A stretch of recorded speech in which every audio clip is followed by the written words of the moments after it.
M ಪ್ರೌರಜಂತಮನುಪೇತಮಪೇತಕೃತ್ಯಂ ದ್ವೈಪಾಯನೋ ವಿರಹಕಾತರ ಆಜುಹಾವ ಪುತ್ರಾಯಿತಿ ತನ್ಮಯತಯಾ ತರವೋಪಿ ನೇದುಃ ತಂ ಸರ್ವಭೂತಹೃದಯಂ ಮುನಿಮಾನತೋಸ್ಮಿ ಯಸ್ಯಾನುಭಾವಮಖಿಲಶ್ರುತಿಸಾರಮೇಕಂ ಅಧ್ಯಾತ್ಮದೀಪಮತಿತಿತೀರ್ಷತಾಂ ತಮೋಂಧಂ ಸಂಸಾರಿಣಾಂ ಕರುಣಯಾಃ ಪುರಾಣಗುಹ್ಯಂ ತಂ ವ್ಯಾಸಸೂನುಮುಪಯಾಮಿ ಗುರುಂ ಮುನೀನಾಂ ನಾರಾಯಣಂ ನಮಸ್ಕೃತ್ಯ ನರಂ ಚೈವ ನರೋತ್ತಮಂ ದೇವೀಂ ಸರಸ್ವತೀಂ ವ್ಯಾಸಂ ತತೋ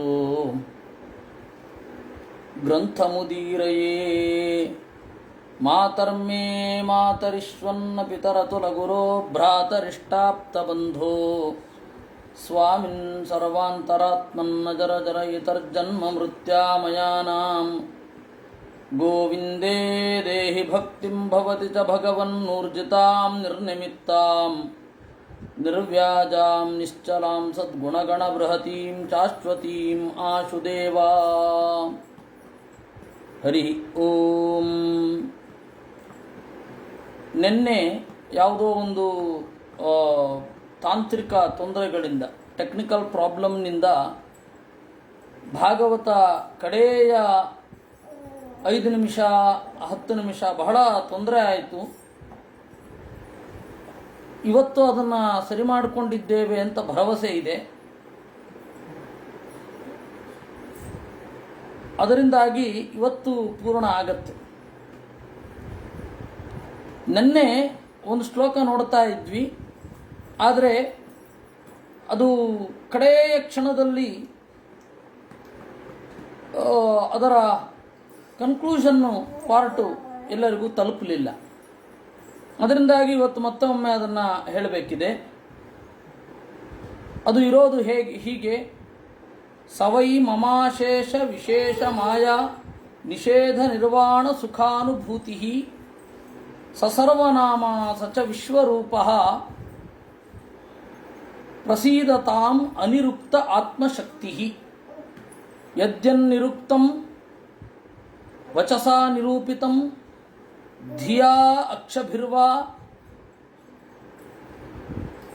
ಮನಸೋತ ಯಸ್ಯ ಮಾ ಭೂತ್ ಸ್ವರೂಪಂ ಗುಣರೂಪ ಬೃಂಹಿತಂ ಸವೈ ಗುಣಾಪಾಯ ನಿಸರ್ಗ ಲಕ್ಷಣಃ.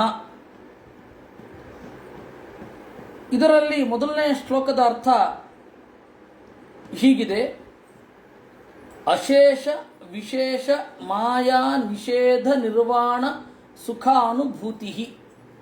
ಅಶೇಷ ಎಲ್ಲ, ವಿಶೇಷ ಮಿತಿ,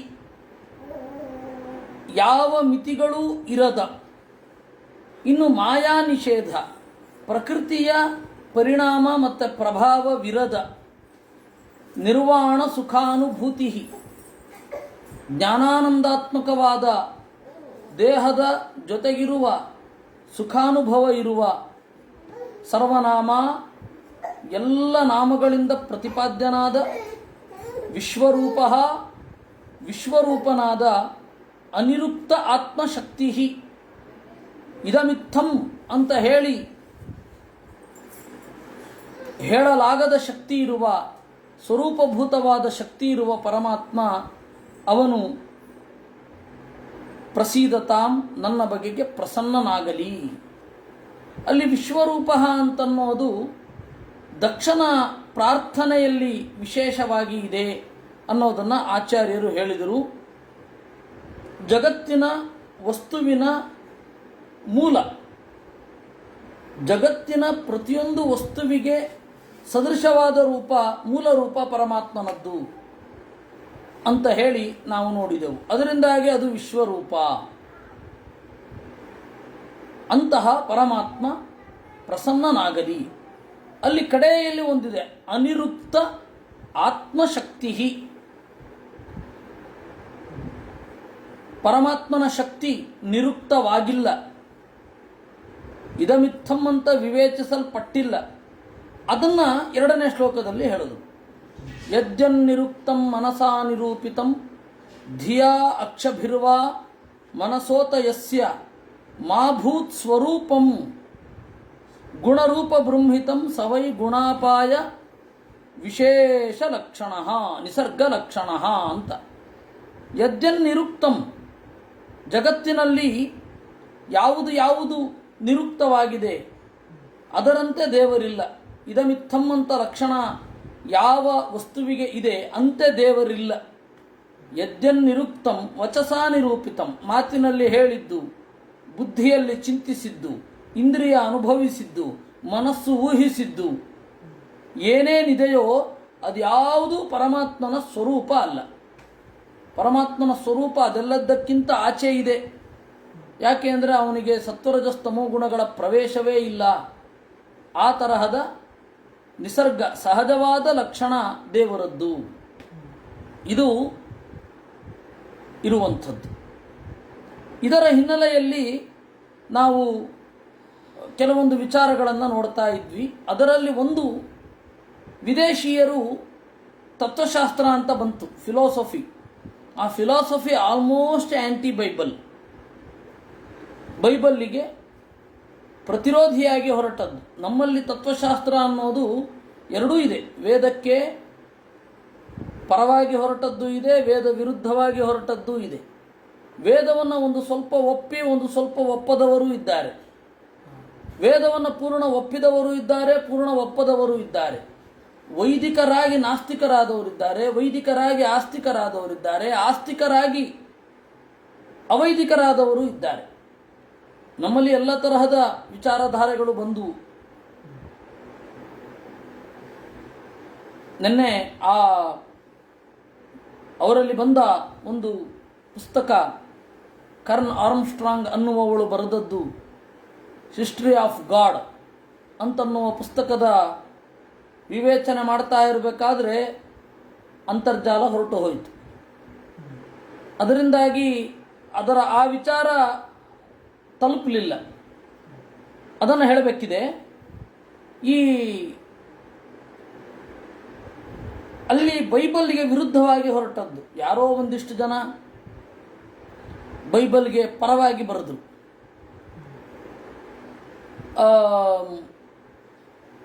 ಈ ತರಹದವರು ಬೈಬಲ್ಗೆ ಬೈಬಲನ್ನು ಒಪ್ಪಿಕೊಂಡು ಬರೆದವರು ಒಂದಿಷ್ಟು ಜನ ಇದ್ದಾರೆ. ಆದರೆ ಸಾಮಾನ್ಯವಾಗಿ ಬೈಬಲ್ಗೆ ವಿರುದ್ಧವಾಗಿಯೇ ಬಂತು. ಅದು ಬರ್ಟನ್ ರಸಲ್ ಇರಬಹುದು ಅಥವಾ ಬೇರೆ ಬೇರೆಯವರು ಬೈಬಲ್ಗೆ ವಿರುದ್ಧವಾಗಿ ಬರೆದು, ಬೇಕಾಷ್ಟು ಜನ, ಇಮ್ಯಾನ್ಯುಯಲ್ ಕಾಂಟ್ ಇರಬಹುದು, ಎಲ್ಲರೂ ಬೈಬಲ್ಗೆ ವಿರುದ್ಧವಾಗಿ ಬರೆದು. ಬೈಬಲ್ ಹೇಳಿದ ಹಾಗೆ ದೇವರನ್ನು ನಾವು ಒಪ್ಪಲಿಕ್ಕೆ ಆಗೋದಿಲ್ಲ. ಯಾಕೆಂದರೆ ಬೈಬಲಲ್ಲಿ ಹೇಳಿರುವ ದೇವರು ನಮ್ಮ ಕಲ್ಪನೆಯ ರಾಜನಿಗಿಂತ ಭಿನ್ನವಾಗಿ ಇಲ್ಲ. ಅದರಿಂದಾಗಿ ನಾವು ಬೈಬಲ್ ಹೇಳಿರುವ ಮಾತನ್ನು ಒಪ್ಪಲ್ಲ. ಭಾರತೀಯರು ಸ್ವಲ್ಪ ವಿಭಿನ್ನವಾಗಿ ಹೇಳಿದ್ದಾರೆ.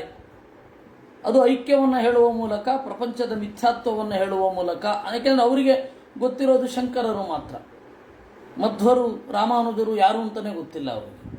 ಹೀಗಾಗಿ ಅವರು ಹೇಳಿದ್ರು, ಭಾರತೀಯ ಮುನಿಗಳು ಋಷಿಗಳು ಅಂತ ಏನು ಉಪನಿಷತ್ತುಗಳನ್ನು ಬರೆದಿದ್ದಾರೆ, ಅವ್ರ ಭಾಷೆಯಲ್ಲಿ ಬರೆದಿದ್ದಾರೆ, ಅವರು ಒಂದು ಸ್ವಲ್ಪ ಬೌದ್ಧಿಕವಾದ ಮಟ್ಟದಲ್ಲಿ ಹೋಗ್ತಾರೆ. ಯಾಕೆ ಅಂತಂದರೆ ದೇವರು ಲೋಕದಂತೆ ಇಲ್ಲ ಅಂತ. ಅಂದರೆ ದೇವರು ಅಂತಂದ್ರೆ ಏನು? ನಮ್ಮ ಕಲ್ಪನೆಗಳಷ್ಟೇ. ಅದನ್ನು ಭಾಗವತ ನಿರಾಕರಣೆ ಮಾಡಿತು.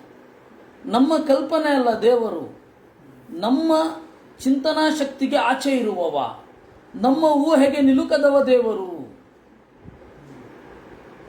ನಮ್ಮ ಊಹೆಗೆ ದೇವರು ನಿಲುಕುವುದಿಲ್ಲ, ನಮ್ಮ ಕಲ್ಪನೆಗೆ ದೇವರು ಸಿಲುಕುವುದಿಲ್ಲ.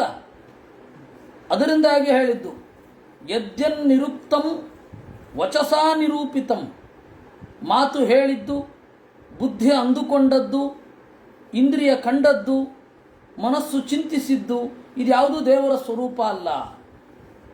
ಯಾಕೆಂದರೆ ನಾವು ಸತ್ವರಜಸ್ತಮೋ ಗುಣಗಳಿಗೆ ಪಕ್ಕಾಗಿ ಇರ್ತೇವೆ. ಹೀಗಾಗಿ ದೇವರನ್ನು ನಮ್ಮ ಹಿನ್ನೆಲೆಯಲ್ಲಿ ನಾವು ನೋಡುತ್ತೇವೆ. ನಮಗೆ ದೇವರಿಗೆ ಆಭರಣ ಬೇಕು ಅಂತ ನಮಗೆ ತಲೆನಲ್ಲಿ. ದೇವರಿಗೆ ಆಭರಣ ಹಾಕೋದು ಅಂತ. ಆ ಆಭರಣ ಅನ್ನೋದು ಚಿನ್ಮಯ ಅಂತ ಯೋಚನೆ ಮಾಡಬೇಕು. ನಮಗೇನು ಅಂದರೆ ದೇವರಿಗೆ ಬಂಗಾರದ ಕವಚ ಹಾಕ್ಬಿಟ್ರೆ ಸೊಗಸು ಅಂತ. ಬಂಗಾರದ ಕವಚ ಹಾಕಬಾರದು ವಸ್ತುತಃ. ಏಕೆಂತಂದರೆ ಆ ಮೂಲ ರೂಪದಲ್ಲಿರುವ ಸೌಂದರ್ಯವೇ ಮರೆತು ಹೋಗುತ್ತೆ. ಮೂಲ ಪ್ರತಿಮೆಯಲ್ಲಿ ಇರತಕ್ಕಂತಹ ಸೌಂದರ್ಯವನ್ನು ಮರೆಮಾಚಿ ಇವನ್ಯಾವನೋ ಅಕ್ಕಸಾಲಿಗೆ ಮಾಡಿದ್ದು ಅದರ ಎರಕ ತೆಗೆದು ಮಾಡಿದ್ದನ್ನು ನಾವು ನೋಡಿ ಸಂತೋಷ ಪಡೋದು ಇವತ್ತು. ಹೀಗಲ್ಲ ಅದು. ಅದರಿಂದಾಗಿ ನಮ್ಮ ಪ್ರಜ್ಞೆಯನ್ನು ಮೀರಿ ದೇವರಿದ್ದಾನೆ. ಅದರಿಂದಾಗಿ ಎರಡನ್ನೂ ಜೊತೆಯಲ್ಲಿ ಕೂಡಿಸ್ಬೇಕು. ಅಬ್ಸ್ಟ್ರಾಕ್ಟ್ ಮತ್ತು ಫಿಗರೇಟಿವ್ ಎರಡೂ ಕೂಡ ಮಿಕ್ಸ್ ಆದರೆ ದೇವರು. ಹಾಗಾದರೆ ದೇವರನ್ನು ಹೇಳಲಿಕ್ಕೆ ಬರಲ್ವಾ? ವೇದ ಇರೋದು ಯಾಕೆ? ವೇದ ಓದೋದು ಯಾಕೆ? ವೇದ ಓದಿಯೂ ದೇವರನ್ನು ಹೇಳಲಿಕ್ಕೆ ಬರೋದಿಲ್ಲ ಅಂದರೆ ವೇದ ಓದೋದು ಯಾಕೆ? ದೇವರನ್ನು ಚಿಂತನೆ ಮಾಡೋದು ಯಾಕೆ ಅಂತ ಪ್ರಶ್ನೆ ಬರುತ್ತೆ. ಯಾಕೆಂದರೆ ಇಲ್ಲೇ ಹೇಳಿದ್ದು ಮಾಭೂತ್ ಸ್ವರೂಪಂ ಗುಣರೂಪ ಬ್ರಹ್ಮಿತಂ. ಅದಕ್ಕೆ ಆಚಾರ್ಯರು ಉತ್ತರ ಕೊಟ್ಟರು, ಹಾಗಲ್ಲ ಅದು. ಅಲೌಕಿಕತ್ವಾನ್ನೋ ವಿಷ್ಣು ನಿರುಕ್ತೋನೋ ನಿರೂಪಿತಃ. ದೇವರು ಅಲೌಕಿಕ, ಹೀಗಾಗಿ ಲೌಕಿಕವಾದ ಭಾವನೆಗಳಿಂದ ದೇವರು ನಿರೂಪಿತನಾಗಿಲ್ಲ, ನಿರುಕ್ತನಾಗಿಲ್ಲ. ಹಾಗಂತ ಹೇಳಿ ದೇವರನ್ನು ವೇದ ಹೇಳಿಲ್ವಾ? ವೇದ ಹೇಳಿದೆ. ತಥಾಪಿ ವೇದೇ ಶುಕ್ತತ್ವಾತ್ ಉಕ್ತೋ ರೂಪಿತ ಏವಚ. ವೇದ ಅನ್ನೋದು ಲೋಕ ಅಲ್ಲ. ಅದರಿಂದಾಗಿ ಲೌಕಿಕವಾಗಿ ವೈದಿಕವಾಗಿ ಅಂತ ಎರಡು ಪ್ರಭೇದ ಇದೆ. ಅದು ಮನುಷ್ಯರಲ್ಲಿ ಇಲ್ಲ. ವೈದಿಕರು ಅಂತಂದರೆ ವೇದ ಒಪ್ಪುವವರು ಅಂತ ಅಷ್ಟೇ ಅರ್ಥ, ಲೋಕ ಬಿಟ್ಟಿರೋರು ಅಂತ ಅರ್ಥ ಅಲ್ಲ.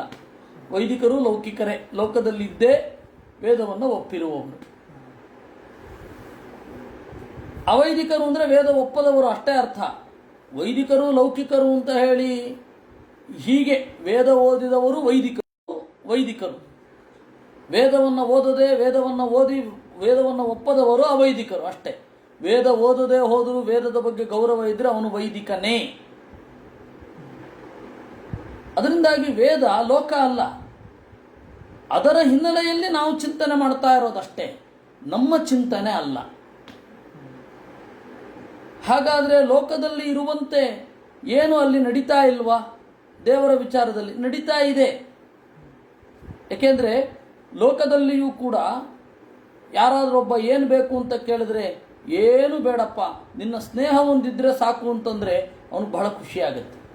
ಹಾಗೆ ದೇವರು ಕೂಡ ದೇವರೇ ನಿನ್ನ ಸ್ನೇಹ ಹೊಂದಿದ್ರೆ ಸಾಕು ಅಂತಂದರೆ ದೇವರು ಖುಷಿಯಾಗತ್ತೆ. ಅಲ್ಲ ಲೋಕತ್ತರ ಇಲ್ಲ ಅಲ್ವಾ ದೇವರು ಅಂದರೆ? ವೇದೋಕ್ತವಾಗಿದ್ದು ಲೋಕದಲ್ಲಿ ಇದ್ದರೆ ಅದು ವೇದದಿಂದ ಇಳಿದು ಬಂದದ್ದು, ಅದರಿಂದಾಗಿ ಅದು ವಿರೋಧ ಅಲ್ಲ ಅಂದರು. ಲೋಕ ಒಪ್ಪಿ ವೇದವೂ ಒಪ್ಪಿದ್ರೆ, ವೇದದಲ್ಲಿ ಹೇಳಿದಂತೆ ಲೋಕ ಒಪ್ಪಿದ್ರೆ ಅದು ಲೌಕಿಕ ಅಲ್ಲ ಅಂತ ದೇವ್ರನ್ನ ಯಾಕೆ ತಿರಸ್ಕಾರ ಮಾಡಬೇಕು? ಅದರಿಂದಾಗಿ ಲೋಕಸಿದ್ಧಮಪಿ ಅವಿರುದ್ಧಂ ವೇದೇಶು ಅಂಗೀಕಾರ್ಯಂ ಅಂತ ಗೀತಾ ಭಾಷ್ಯದಲ್ಲಿ ಮಧ್ವರು ಹೇಳಿದ್ದಾರೆ. ಅದರಿಂದಾಗಿ ಲೋಕದಲ್ಲಿ ಇದ್ದಂತೆ ವೇದದಲ್ಲಿ ಇದ್ದರೆ ಅದು ಮೂಲದಲ್ಲಿ ವೇದದಲ್ಲಿ ಇರೋದೇ ಲೋಕದಲ್ಲಿ ಇಳಿದು ಬಂದಿದೆ ಅಷ್ಟೇ. ಇವಾಗ ಲೋಕದಲ್ಲಿ ಒಂದು ಆಫೀಸ್ ಇರುತ್ತೆ, ಅಲ್ಲಿ ನಿವೃತ್ತರಾಗಿರೋರು ಇರ್ತಾರೆ, ಅಲ್ಲಿ ಈಗ ವರ್ತಮಾನದಲ್ಲಿ ಪ್ರವೃತ್ತರಾಗಿರೋರು ಇರ್ತಾರೆ. ಅದೇ ರೀತಿ ದೇವರ ಸಾಮ್ರಾಜ್ಯದಲ್ಲಿ ಆ ಪೋಸ್ಟಿನಿಂದ ರಿಟೈರ್ಡ್ ಆಗಿ ಇರುವವರು ಇರ್ತಾರೆ. ಬ್ರಹ್ಮದೇವರ ಪೋಸ್ಟಿನಿಂದ ರಿಟೈರ್ಡ್ ಆಗಿ ಸ್ವರ್ಗದಲ್ಲಿ ನಿವೃತ್ತರಾಗಿರೋರು ಇರ್ತಾರೆ. ಅವರಿಗೆ ಜಗತ್ತಿನಲ್ಲಿ ಪ್ರವೃತ್ತಿ ಇಲ್ಲ. ಈಗ ಆ ಕೆಲಸ ಮಾಡುವವರು ಇರ್ತಾರೆ ಬ್ರಹ್ಮದೇವರು. ಇದು ಆಫೀಸಿನಂತೆಯೇ ಇದೆ. ಆದರೆ ಅದೇ ವೇದ ಸಿದ್ಧವಾದದ್ದು, ಲೋಕ ವಿರುದ್ಧವಲ್ಲದ್ದು ಒಪ್ಪಬೇಕು ಅಷ್ಟೆ. ಹೀಗಾಗಿ ವೇದ ಹೇಳಿದ್ದು ಲೋಕ ಸಿದ್ಧವಾದದ್ದು. ಎರಡು, ಲೋಕ ಮತ್ತು ವೇದ ಒಂದಕ್ಕೆ ಸಪೋರ್ಟ್ ಇದ್ದರೆ ಒಪ್ಪಬೇಕು. ವೈದಿಕವಾಗಿದ್ದು ಲೌಕಿಕವಾಗಿ ಅಲ್ಲದೆ ಹೋದರೆ ವೈದಿಕವನ್ನು ಒಪ್ಪಬೇಕು. ಲೌಕಿಕವಾಗಿದೆ ಅದು ವೈದಿಕ ಅಲ್ಲದೆ ಹೋದರೆ ಅದನ್ನು ಒಪ್ಪೋ ಅಗತ್ಯ ಇಲ್ಲ. ಇವಾಗ ಲೋಕದಲ್ಲಿ ಅರ್ಹತೆಗೆ ಮೀರಿದ ಪದವಿಯನ್ನು ಪಡೆದವರು ಇರ್ತಾರೆ. ದೇವರ ಸಾಮ್ರಾಜ್ಯದಲ್ಲಿ ಹಾಗಿಲ್ವೇ ಇಲ್ಲ. ಇದು ದೇವರು ನಿರುಕ್ತನೂ ಹೌದು, ಅನಿರುಕ್ತನೂ ಹೌದು. ಇದನ್ನು ಆಚಾರ್ಯರು ಹೇಳಿದ್ದು. ಅದರಿಂದಾಗಿ ದೇವರ ಸ್ವರೂಪ ಏನಿದೆ ಅದು ವೇದೋಕ್ತವಾಗಿದೆ, ಲೋಕದಲ್ಲಿ ಇರುವಂತೆ ಇಲ್ಲ. ಅದು ಎರಡನ್ನೂ ಅನುಸಂಧಾನ ಮಾಡಬೇಕು ಅಂದರು ಆಚಾರ್ಯರು. ಹೀಗಾಗಿ ಅವರು ಭಾಷ್ಯ ಬರೆದು. ಇದು ವಿದೇಶಿಯರಿಗೆ ಗೊತ್ತಿಲ್ಲ. ಅವ್ರಿಗೆ ಎರಡೇ ಇರೋದು, ಬೌದ್ಧಿಕರು ಕಲ್ಪನೆ ಮಾಡಿದ ದೇವರು ಇರಲಿಕ್ಕೆ ಸಾಧ್ಯ ಇಲ್ಲ, ಜನಸಾಮಾನ್ಯರ ದೇವರು ಬುದ್ಧಿಜೀವಿಗಳಿಗೆ ಇಷ್ಟ ಆಗಲ್ಲ. ಇದು ಎರಡನ್ನ ಪ್ರಭೇದ ಮಾಡಿಕೊಂಡು ಬಿಟ್ರು. ಬುದ್ಧಿಜೀವಿಯೂ ಆಗಿ ದೇವರ ಭಕ್ತನೂ ಆಗಿರುವವ ಒಬ್ಬ ಯಾಕೆ ಇರಬಾರದು, ಅವನು ಎರಡನ್ನೂ ಯಾಕೆ ಬೆಸೆದುಕೊಂಡು ನೋಡಬಾರದು ಅನ್ನೋ ಯೋಚನೆಯೇ ಬರಲಿಲ್ಲ ಅವರಲ್ಲಿ. ಯಾಕೆ ಅಂದರೆ ಅವ್ರ ಗ್ರಂಥಕ್ಕೆ ಇರುವಂತಹ ಮಿತಿ ಅದು. ಅದರ ಹಿನ್ನೆಲೆಯಲ್ಲೇ ಎಲ್ಲ ನೋಡಿದ್ರು. ಬುದ್ಧಿಜೀವಿಗಳು ಒಪ್ಪಬಹುದಾದ ಒಂದು ಸಂಗತಿಯನ್ನ ಅಂದರೆ ಎರಡು ಪ್ರಭೇದ ಆಗಿ ಹೋಯಿತು. ಬುದ್ಧಿಜೀವಿಗಳು ಅಂತಂದರೆ ನಾಸ್ತಿಕರು, ಆಸ್ತಿಕರು ಅಂತಂದರೆ ಬುದ್ಧಿಯನ್ನು ಉಪಯೋಗಿಸಿದವರು ಅಂತ ಎರಡು ಪ್ರಭೇದ ಆಗಿ ಹೋಯಿತು. ಆದರೆ ಭಾರತದಲ್ಲಿ ಇಬ್ಬರೂ ಒಬ್ಬರಾಗಿದ್ದರು. ಈ ವಿಚಾರವಾದಿಗಳೆಲ್ಲ ಬೇಸರ ಮಾಡಿಕೊಳ್ಳೋದುಂಟು. ಸುನೀತಿ ಕುಮಾರ ಚಟ್ಟೋಪಾಧ್ಯಾಯ, ದೇವಿಪ್ರಸಾದ ಚಟ್ಟೋಪಾಧ್ಯಾಯ, ಇವರೆಲ್ಲ, ಮೈಕಲ್ ಮಧುಸೂದನ ದತ್ತ, ಅವರೆಲ್ಲ ಬಂಗಾಳದಲ್ಲಿ ಇದ್ದವರು. ಭಾರತೀಯ ಪ್ರಾಚೀನ ಚಿಂತಕರ ಬಗ್ಗೆ ತಲೆಬಿಸಿ ಮಾಡಿಕೊಳ್ಳೋದುಂಟು. ವೇದಶಾಲೆಯಲ್ಲಿ ಮಾತ್ರ ಭಾಸ್ಕರಾಚಾರ್ಯರು ವಿಜ್ಞಾನಿಗಳು, ಆಮೇಲೆ ಹೊರಗಡೆ ಬಂದು ಗ್ರಹಣದಲ್ಲಿ ಸ್ನಾನ ಮಾಡಿ ದಾನಾದಿಗಳನ್ನು ಕೊಡ್ತಾ ಇದ್ರು ಅಂತ ಅವ್ರು ಹಿಂಗೆ ಬೇಸರ ಮಾಡ್ಕೊಳ್ಳೋದು. ಅಂದರೆ ವೇದಶಾಲೆಯಲ್ಲಿ ಪ್ರಯೋಗ ಮಾಡಿ ನೋಡುವಾಗ ಗ್ರಹಣ ಅಂತನ್ನೋದು ಅದೊಂದು ನ್ಯಾಚುರಲ್ ಆ್ಯಕ್ಟ್, ಅದು ಅಥವಾ ಆ್ಯಕ್ಟ್ ಆಫ್ ನೇಚರ್, ಅದೊಂದು ಪ್ರಕೃತಿ ಸಹಜವಾದ ಕ್ರಿಯೆ ಅಂತ ಹೇಳುವವರು ಅಲ್ಲಿಂದ ಆಚೆ ಬಂದ ಮೇಲೆ ತರ್ಪಣ ಕೊಟ್ಟು ದಾನ ಮಾಡಿ ಎಲ್ಲ ಮಾಡ್ತಾರೆ. ಇದು ಪ್ರಾಚೀನ ಭಾರತದ ಬುದ್ಧಿಜೀವಿಗಳ ದ್ವಂದ್ವವನ್ನು ಕುರಿತು ಹೇಳುತ್ತೆ ಅಂತ. ಇದಕ್ಕೆ ನಾವು ಉತ್ತರ ಕೊಡಬೇಕಾಗಿಲ್ಲ. ಯಾಕೆಂದರೆ ದೇವರನ್ನು ಒಪ್ಪುವವನು ಬುದ್ಧಿ ಇಲ್ಲದವನು, ದೇವರನ್ನು ಒಪ್ಪದವ ಬುದ್ಧಿ ಇರುವವನು ಅಂತನ್ನೋದು ವಿದೇಶಿಯ ಕಲ್ಪನೆಯಿಂದ ಈ ರೀತಿ ಇರೋದು. ನಮ್ಮಲ್ಲಿ ಉಲ್ಟಾ, ಬುದ್ಧಿಯೇ ಇಲ್ಲದವನು ನಾಸ್ತಿಕ, ಬುದ್ಧಿ ಇರುವವನು ಆಸ್ತಿಕ. ನಮ್ಮಲ್ಲಿ ಹಾಗೆ, ಬುದ್ಧಿ ಇರುವವನಾದರೆ ದೇವರನ್ನು ಒಪ್ತಾನೆ, ಬುದ್ಧಿ ಇಲ್ಲದವನು ದೇವರನ್ನು ಒಪ್ಪಲ್ಲ. ಇದು ಪ್ರಾಚೀನ ಭಾರತದ ದೃಷ್ಟಿಕೋನ. ಅದು ತದ್ವಿರುದ್ಧ. ಇವರು ಅದರ ನಡುವೆ ಸಿಕ್ಕಾಕೊಂಡು ಒದ್ದಾಡ್ತಾ ಇದ್ದಾರೆ. ಇಷ್ಟು ಆಗಿರೋದು. ಅದರಿಂದಾಗಿ ಆಚಾರ್ಯರು ಏನು ಮಾಡಿದ್ರು,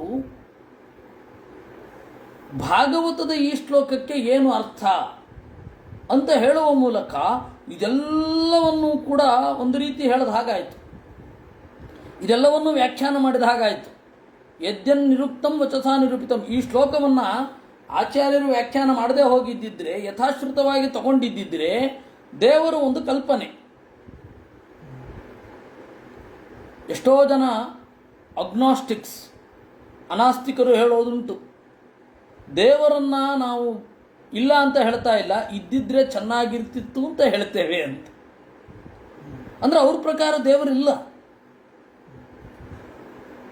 ಹೀಗೆ ಇಬ್ಬಂದಿಯಲ್ಲಿ ಮಾತನಾಡೋರು ಉಂಟು.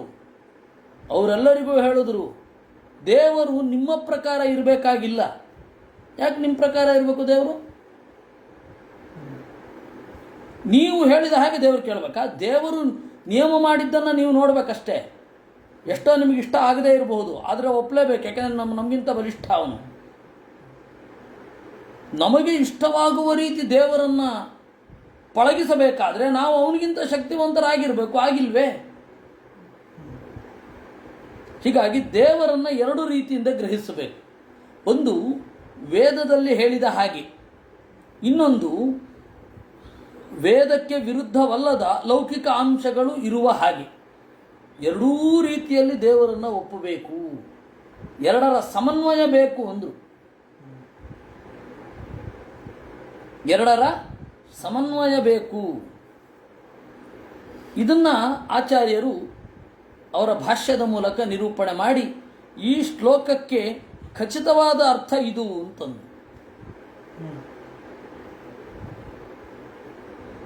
ಇಷ್ಟು ಈ ಶ್ಲೋಕದ ತಾತ್ಪರ್ಯದೊಂದಿಗೆ ಮುಂದೆ ಹೋಗೋಣ. ಇದರಲ್ಲಿ ಬೇಕಾದಷ್ಟು ಇನ್ನೂ ಬೇರೆ ಬೇರೆ ಆಯಾಮಗಳಿದೆ. ಆದರೆ ನಾವು ಒಂದು ಬಾರಿಗೆ ಒಂದು ಅರ್ಥವನ್ನು ನೋಡೋದು ಒಳ್ಳೆಯದು. ಒಂದು ಬಾರಿಗೆ ಬಹಳ ಅರ್ಥ ಹೇಳೋದು ಚಂದ, ಆದರೆ ಹೇಳುಗನ ಪಾಂಡಿತ್ಯ ಇದೆ ಅಂತ ಜನರಿಗೆ ಅನಿಸುತ್ತೆ ವಿನಃ ಹೃದಯಕ್ಕೆ ಇಳಿಯೋದು ಕಷ್ಟ. ನಾವು ಏನು ಮಾಡಬೇಕು, ನನ್ನ ದೃಷ್ಟಿಕೋನ, ಒಂದು ಆಯಾಮವನ್ನು ಒಂದು ಬಾರಿ ಚರ್ಚೆ ಮಾಡಬೇಕು, ಅದರದ್ದೇ ಆಯಾಮವನ್ನು ಆಮೇಲೆ ಕ್ಲೋಸ್ ಡೋರಿನಲ್ಲಿ ಕುಡಿತಾ ತಿಂತಾ ಜೊತೆಗೆ ಕೆಲಸ ಮಾಡ್ತಾ ಅದನ್ನು ಹಂಚಿಕೊಳ್ಬೇಕು. ಆಗ ಆ ಅರ್ಥ ಏನಿದೆ ಅದರ ಬೇರೆ ಬೇರೆ ಆಯಾಮಗಳು ತೆರೆದುಕೊಳ್ಳುತ್ತೆ. ಗ್ರಂಥಸ್ಥವಾದ ಅರ್ಥವನ್ನು ಮೊದಲು ಹೇಳಬೇಕು, ಪರಿಷ್ಕಾರವನ್ನು ಆಮೇಲೆ ಹೇಳಬೇಕು. ಅವಾಗೇನಾಗತ್ತೆ, ಎರಡೂ ತಲೆಯಲ್ಲಿ ಉಳಿಯುತ್ತೆ. ಗ್ರಂಥದಲ್ಲಿ ಹೇಳಿದ್ದು ಇದು, ಇವರು ಹೇಳಿದ ಅರ್ಥ ಇದು ಅಂತ. ಸುಮ್ಮನೆ ಬಡಬಡ ಬಡಬಡ ಅಂತ ಒಂದು 10 ಅರ್ಥಗಳನ್ನು ಹೇಳಿದರೆ ಪ್ರಯೋಜನ ಇಲ್ಲ. ಗ್ರಾಹಕರ ಗ್ರಹಿಸುವವರಿಗೆ ಪ್ರಯೋಜನ ಅಲ್ಲ. ಅದೆಲ್ಲವನ್ನು ನೋಡಿಕೊಂಡು ನಾವು ಒಂದು ವಿಚಾರವನ್ನು ಮುಂದೆ ಇಡಬೇಕಾಗತ್ತೆ. ಈ ಭಾಗವತಕ್ಕೆ ಇನ್ನೂ ಹಲವಾರು ರೀತಿಯಿಂದ ನೋಡಬಹುದು. ವೇದದಲ್ಲಿ ಯಾವ ರೀತಿ ಇದೆ, ಭಾಗವತದಲ್ಲಿ ಹೇಗಿದೆ, ಇದೇ ಪ್ರಮೇಯ ವೇದದಲ್ಲಿ ಹೇಗಿದೆ. ವೇದದ್ದು ದರ್ಶನ ಭಾಷೆಯೋ ಭಾಗವತಾದಿಗಳದ್ದು ದರ್ಶನ ಭಾಷೆಯೋ ಪುರಾಣಗಳೊಂದಿಗೆ ನೋಡಬಹುದು. ಹೀಗೆ ಬೇರೆ ಬೇರೆ ರೀತಿಯಿಂದ ನೋಡಲಿಕ್ಕೆ ಆಗ್ತದೆ. ಆಮೇಲೆ ಇಡೀ ಜಗತ್ತಿನ ಧರ್ಮಗ್ರಂಥಗಳು ಯಾವುದ್ಯಾವುದಿದೆ ಅದರೆಲ್ಲದರ ಹಿನ್ನೆಲೆಯಲ್ಲಿಯೂ ನೋಡಬಹುದಾಗತ್ತೆ. ಆದರೆ ಅದನ್ನು ನಿಧಾನವಾಗಿ ನೋಡೋದು ಒಳ್ಳೆಯದು. ಎಷ್ಟಾಗತ್ತೋ ಅಷ್ಟು ಸ್ವಲ್ಪನೇ ತಿನ್ನಲಿ, ನೆಮ್ಮದಿಯಿಂದ ಪೂರ್ಣವಾಗಿ ತಿನ್ನುವಂತೆ ಇರಬೇಕು. ಅಂದರೆ ಅಲ್ಲಿ ಬಡಿಸಿದಷ್ಟು, ನಾವು ತಟ್ಟೆಗೆ ಬಡಿಸಿಕೊಂಡಷ್ಟು ಪೂರ್ಣವಾಗಿ ನೆಮ್ಮದಿಯಿಂದ ತಿಂದು ಆಮೇಲೆ ಅದು ಜೀರ್ಣ ಆದಮೇಲೆ ಇನ್ನೊಂದಿಷ್ಟು ತಿನ್ನೋದು ಒಳ್ಳೆಯದು. ಇಷ್ಟರೊಂದಿಗೆ ಮುಂದಿನ ಶ್ಲೋಕಕ್ಕೆ ಹೋಗೋಣ. ಯಾಕಿಷ್ಟು ಹೇಳಬೇಕಾಯಿತು ಅಂದರೆ ನನಗೆ ಇದನ್ನು ಪೂರ್ತಿ ಹೇಳಿದ್ದೇನೆ ಎನ್ನುವ ತೃಪ್ತಿ ಇಲ್ಲ. ಆದ್ದರಿಂದಾಗಿ ಇಷ್ಟನ್ನು ನಿಮ್ಮ ಮುಂದೆ ಹೇಳಬೇಕಾಯಿತು. ಯಸ್ಮಿನ್ ಯತೋ ಯೇನ ಚ ಯಸ್ಯ ಯಸ್ಮೈ ಯಂ ಯೋ ಯಥಾ ಕುರುತೆ ಕಾರ್ಯತೇವ ಪರಾವರೇತಾಂ ಪರಮಂ ಪ್ರಾಕ್ ಪ್ರಸಿದ್ಧಂ ತದ್ಬ್ರಹ್ಮ ತದ್ಧೇತುರನನ್ಯದೇಕಂ. ಇದು ಶ್ಲೋಕ. ಈ ಶ್ಲೋಕವನ್ನು ನಾನು ಹಾಗೆ ಹೇಳ್ತೇನೆ, ಆಚಾರ್ಯರ ತಾತ್ಪರ್ಯದೊಂದಿಗೆ ಮತ್ತೆ ಹೇಳ್ತೇನೆ. ಯಸ್ಮಿನ್ ಯಾರಲ್ಲಿ, ಯತಃ ಯಾರಿಂದ, ಏನ ಯಾರಿಂದ, ಯಾರ ನಿಮಿತ್ತವಾಗಿ, ಯಸ್ಯ ಯಾರ, ಯಸ್ಮೈ ಯಾರಿಗಾಗಿ, ಯಂ ಯಾರನ್ನು, ಯಹ ಯಾರು, ಯಥಾ ಹೇಗೆ, ಕುರುತೆ ಮಾಡುತ್ತಾನೋ, ಕಾರ್ಯತೆ ಮಾಡಲ್ಪಡ್ತಾನೋ, ಈ ತರಹದ ಪರಾವರೇತಾಂ ಪರಮಂ ಚಿಕ್ಕವರಿಗೂ ದೊಡ್ಡವರಿಗೂ ದೊಡ್ಡವನಾದ, ಎಲ್ಲರಿಗಿಂತ ಮೊದಲಿಗನಾದ, ತನ್ನಿಂದ ತಾನೇ ಸಿದ್ಧನಾದ ಬ್ರಹ್ಮ ಏನಿದೆ ಅದು ಅನನ್ಯತ್ ಬೇರೆ ಅಲ್ಲ, ಏಕಂ ಒಂದೇ ಅಲ್ಲ. ಬ್ರಹ್ಮ ಏಕಂ ಅಂತ ಹೇಳಲಿಕ್ಕೆ ಇಷ್ಟೊಂದು ಬಿಲ್ಡಪ್ ಕೊಡಬೇಕೆ? ಇವತ್ತಿನ ಭಾಷೆಯಲ್ಲಿ ಹೇಳೋದಾದರೆ ಯಸ್ಮಿನ್ ಯಾರಲ್ಲಿ, ಇದೇನಿದು ಎಲ್ಲ ವಿಭಕ್ತಿಗಳನ್ನು ತೋರಿಸುವ ಶ್ಲೋಕವೇ? ಸಂಸ್ಕೃತ ಕಲಿಯುವಾಗ 7 ವಿಭಕ್ತಿಗಳಿಗೆ ಉದಾಹರಣೆಯಾಗಿ ಒಂದು ಶ್ಲೋಕ ಮಾಡಿರ್ತಾರೆ. ಒಂದು 7 ವಿಭಕ್ತಿಗಳನ್ನು ಮಕ್ಕಳು ಕಲೀಲಿ ಶ್ಲೋಕ ರೂಪದಲ್ಲಿ. ಆ ಶ್ಲೋಕ ಊರು ಹೊಡೆದು ಬಿಟ್ರೆ ಇದು ಬಂದ್ಬಿಡುತ್ತೆ. ಆ ತರಹ ಅದು ಕನ್ನಡದಲ್ಲಿಯೂ ಆ ತರಹದ ಪ್ರಯೋಗ ಮಾಡಿದ್ದಾರೆ. ಮರ ನಿರ್ದಿದು ಮರ ನಮ್ ಕಡಿ, ಹಾಗೆ ಅದು ಕೇಶಿರಾಜನ ನಿರುಕ್ತದಲ್ಲಿ ಉಂಟು. ಅಂದರೆ 7 ವಿಭಕ್ತಿಗಳನ್ನು ಕಲೀರಿ ಅಂತ. ಹಾಗೆ ಆ ಥರದ ಶ್ಲೋಕವೇ ಇದು ನೋಡಿ. ಯಚ್ಛಬ್ದದ ಎಲ್ಲ ವಿಭಕ್ತಿಗಳು ಬಂದ್ಬಿಟ್ಟಿದೆ. ಯಸ್ಮಿನ್ ಯತಃ ಏನ ಯಸ್ಯ ಯಸ್ಮೈ ಯಂ ಯೋ ಎಲ್ಲ 7 ವಿಭಕ್ತಿಗಳು ಬಂತು. ಯಥಾ ಹೇಗೆ, ಏನಿದು ಈ ಶ್ಲೋಕದ ಅರ್ಥ ಏನು? ಅದಕ್ಕೆ ಆಚಾರ್ಯರು ಹೇಳಿದ್ರು, ಸಪ್ತ ವಿಭಕ್ತ್ಯರ್ಥಸ್ಯ ಕಾಲಸ್ಯ ಪ್ರಕಾರಸ್ಯ ಚ ಹೇತು ಬ್ರಹ್ಮೈವ ಅಂತ ಇಟ್ಕೊಳ್ಬೇಕು.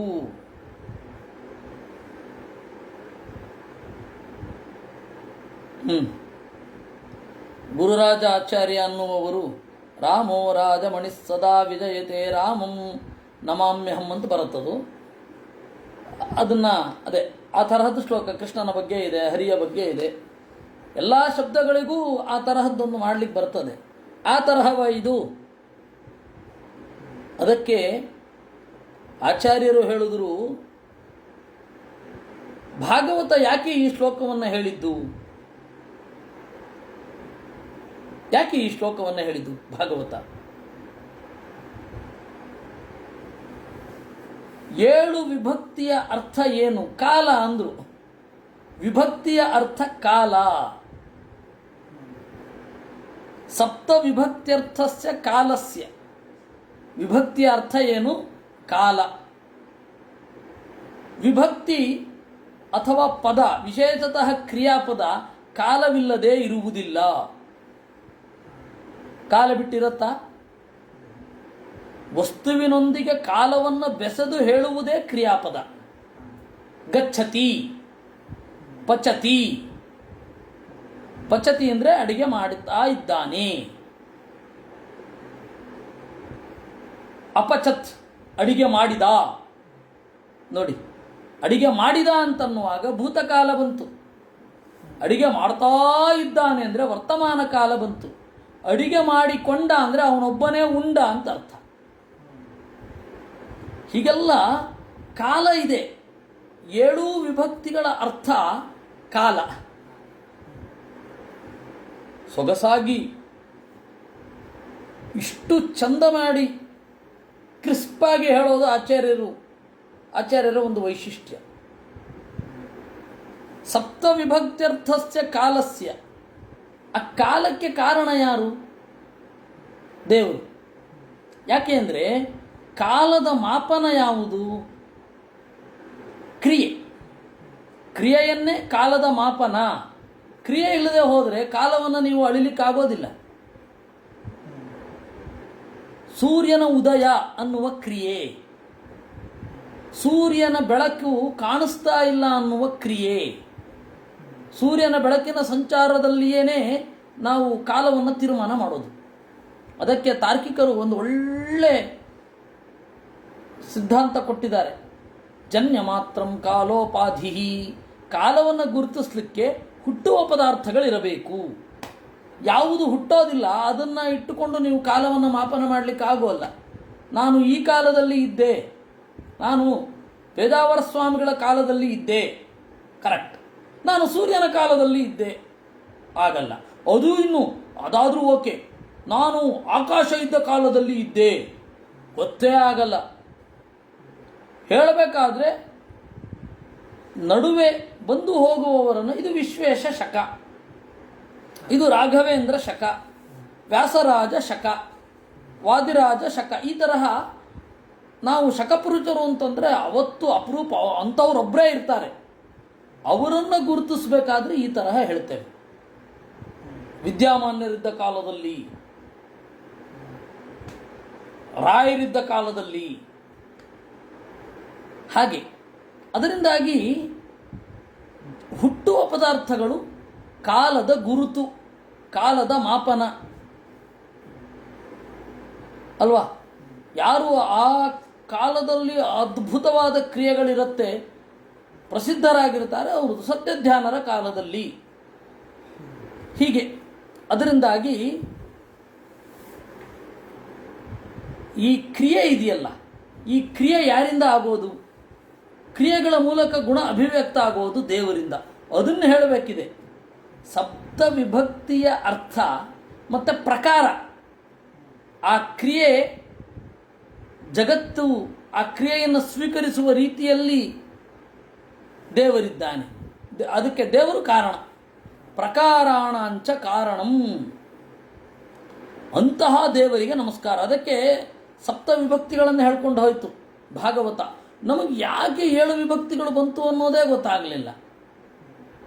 ಆ 7 ವಿಭಕ್ತಿಗಳ ಹಿನ್ನೆಲೆಯಲ್ಲಿರುವ ಕಾರ್ಯ ಏನಿದೆ ಅದಕ್ಕೆ ದೇವರು ಕಾರಣ ಅಂತ ಹೇಳುದು. ಯಸ್ಮಿನ್ ಯತೋ ಯೇನ ಚ ಯಸ್ಯ ಯಸ್ಮೈ ಯಂ ಯೋ ಯಥಾ ಕುರುತೆ ಕಾರ್ಯತೆ ವಾ ಪರಾವರೇಶಾಂ ಪರಮಂ ಪ್ರಾಕ್ ಸ್ವಸಿದ್ಧಂ ತದ್ಬ್ರಹ್ಮ ತದ್ಧೇತು ರನನ್ಯದೇಕಂ ಅಂತ. ಅದನ್ನು ಭವಿಷ್ಯತ್ ಪರ್ವ ಅನ್ನುವ ಒಂದು ಗ್ರಂಥ ಸ್ಫುಟವಾಗಿ ಹೇಳಿದೆ ಅಂತಾರೆ ಆಚಾರ್ಯರು. ವಿಭಕ್ತ್ಯರ್ಥಸ್ಯ ಕಾಲಸ್ಯ ಪ್ರಕಾರಾಣಾಂಚ ಕಾರಣಂ ಏಕ ಏವ ಪರೋ ವಿಷ್ಣು ಸರ್ವಸತ್ತಾ ಪ್ರದತ್ವತಃ ಇತಿ ಭವಿಷ್ಯತ್ ಪರ್ವಣಿ. ವಿಭಕ್ತಿಯ ಅರ್ಥವಾದ ಕಾಲ ಮತ್ತು ವಿಭಕ್ತಿಯ ಅರ್ಥವಾದ ಪ್ರಕಾರ, ನಾನು, ನನ್ನಲ್ಲಿ ಇತ್ಯಾದಿಗಳೆಲ್ಲ ಪ್ರಕಾರ, ಅದು ಅಭಿವ್ಯಕ್ತ ಆಗುವ ರೀತಿ, ಗುಣವೋ ಕ್ರಿಯೆಯೋ ಅಭಿವ್ಯಕ್ತ ಆಗುವ ರೀತಿಯನ್ನು ಪ್ರಕಾರ ಅಂತ ಕರೀತಾರೆ. ಈ ಪ್ರಕಾರವಾಗಿ ಅವನು ಕೆಲಸ ಮಾಡಿದ ಅಂದರೆ ಏನರ್ಥ?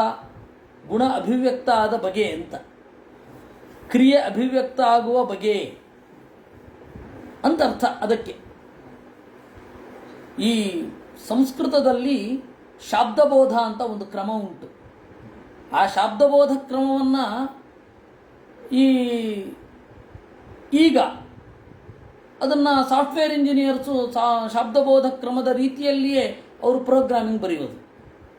ಏನು ವ್ಯತ್ಯಾಸ ಏನಿಲ್ಲ. ಟೆಕ್ಕಿಗಳು ಇವತ್ತು ನಾವು ಏನೋ ಸಾಧಿಸಿದ್ದೀವಿ ಅಂತ ಹೇಳ್ಕೊಳ್ಳೋದಲ್ಲ, ಹಳೇದೇ ಮಾಡ್ತಾ ಇದ್ದಾರೆ. ಇವರು ಏನೋ ಇನ್ನೇನೋ ಮಾಡ್ತಾ ಇದ್ದೀವಿ, ನಾವು ಅತ್ಯಂತ ಶುದ್ಧ ಶಾಸ್ತ್ರವನ್ನು ಓದ್ತಾ ಇದ್ದೇವೆ ಅಂತ ತಾರ್ಕಿಕರು ಅಂದ್ಕೊಳ್ಳೋ ಹಾಗಿಲ್ಲ. ಏಕೆಂದರೆ ಅವರಿಬ್ಬರಿಗೂ ಸಾಮ್ಯ ಇದೆ. ಜಗತ್ತಿಗೆ ಒಂದು ಕೆಲಸ ಅರ್ಥ ಆಗತ್ತೆ, ಇನ್ನೊಂದು ಕೆಲಸ ಅರ್ಥ ಆಗಲ್ಲ ಅಷ್ಟೇ. ತರ್ಕ ಅರ್ಥ ಆಗಲ್ಲ, ಸಾಫ್ಟ್ವೇರು ಅರ್ಥ ಆಗಲ್ಲ, ಆದರೆ ಏನೋ ದೊಡ್ಡ ಕೆಲಸದಲ್ಲಿದ್ದಾನೆ ಅಂತ ಅನ್ಕೋತಾರೆ. ಅದು ಓದಿದ್ರೆ ದುಡ್ಡುಂಟು, ಇದು ಓದಿದ್ರೆ ಇಲ್ಲ ಅಷ್ಟೇ.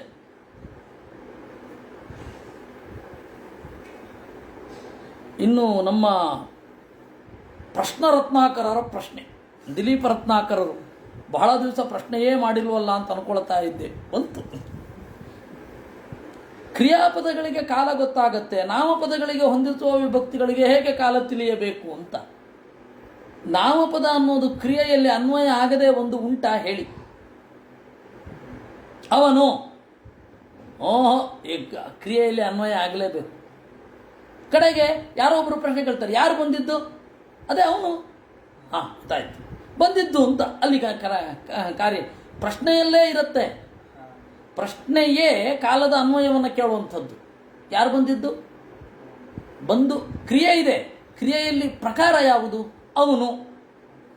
ಹೀಗಾಗಿ ನಾಮಪದ ಕ್ರಿಯೆಯಲ್ಲಿ ಪ್ರಕಾರ ಆಗತ್ತೆ. ಆಮೇಲೆ ಕ್ರಿಯಾಪದ ಕಾಲವನ್ನು ಹೇಳುತ್ತೆ.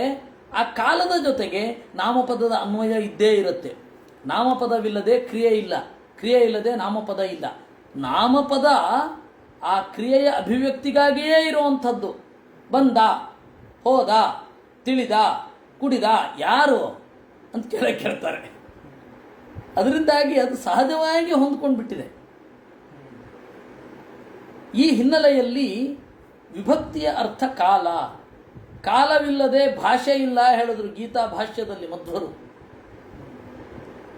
ಯಾವುದೋ ಒಂದು ಭಾಷೆ ಇದೆ, ಅಲ್ಲಿ ಕಾಲವೇ ಇಲ್ಲ, ಒಂದು ತೋರಿಸ್ಬಿಡಿ ನೋಡುವ. ಇದ್ದೇ ಇದೆ, ಜೊತೆಗೆ ಸೇರ್ಕೊಂಡ್ಬಿಟ್ಟಿದೆ. ಆ ವಿಶೇಷ ಅನ್ನುವ ಕಾನ್ಸೆಪ್ಟನ್ನು ಎಸ್ಟಾಬ್ಲಿಷ್ ಮಾಡೋ ರೀತಿಯೇ ಚಂದ, ಅದು ಬೇರೆ. ಇಲ್ಲಿ ಈಗ ಪ್ರಸಕ್ತವಾದದ್ದೇನು ಅಂತಂದರೆ, ಎಲ್ಲ ಕ್ರಿಯೆಗಳು, ಆ ಹೆಸರೇ ಕ್ರಿಯೆ ಅಲ್ವಾ, ಕ್ರಿಯೆ ಯಾವಾಗ ಆಯಿತು ಅಂತ ಅಲ್ಲೇ ಹೇಳಲೇಬೇಕು. ಅದು ನಾಮಪದದ ಅನ್ವಯ ಇಲ್ಲದೆ ನಡೆಯಲ್ಲ. ಎಲ್ಲವೂ ಅನ್ವಯ ಅಂದ್ರೆ ಏನು ಗೊತ್ತಾ? ಹೊಂದಾಣಿಕೆ ಅಂತ. ಸಂಸ್ಕೃತದವರು ಇದಕ್ಕೆ ಎಲ್ಲಿ ಅನ್ವಯ ಅಂತ ಕೇಳ್ತಾರೆ.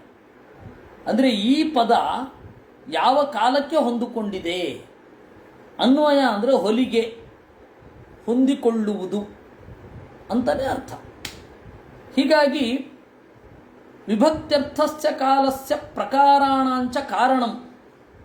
ಈ ವಿಭಕ್ತಿಯ ಅರ್ಥಕ್ಕೂ ಪ್ರಕಾರ, ಆ ಕ್ರಿಯೆ ಅಭಿವ್ಯಕ್ತ ಆಗುವ ರೀತಿ, ಕ್ರಿಯೆ ಅಭಿವ್ಯಕ್ತ ಆಗುವ ಅಧಿಕರಣ, ಕ್ರಿಯೆಯ ಆಧೇಯ ಇತ್ಯಾದಿಗಳೆಲ್ಲ ಅಭಿವ್ಯಕ್ತ ಆಗುವಾಗ ಕಾರಣ